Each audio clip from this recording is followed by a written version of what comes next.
There are two ways to remove a container.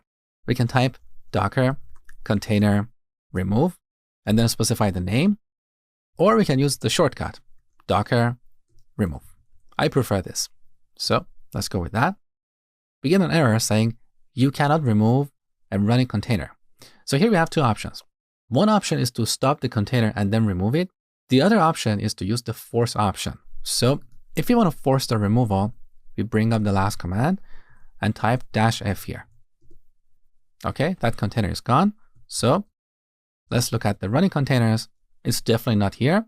Now, how can we see the stop containers? Do you remember?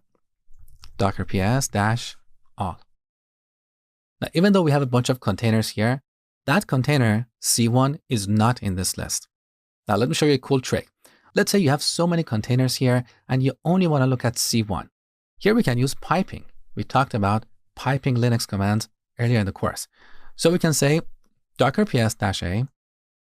Here we type a pipe and then use grep to filter by C1. Of course, this only works on Linux. So let's go with that. Look, we don't have a stub container called C1. Now here we also have the prune command. So docker container prune. And with this, we can get rid of all the stub containers in one go. Take a look. Good. So let's look at the running containers one more time. 2 containers here and all containers, 2 containers. Great. Next, we're going to talk about persisting data using volumes.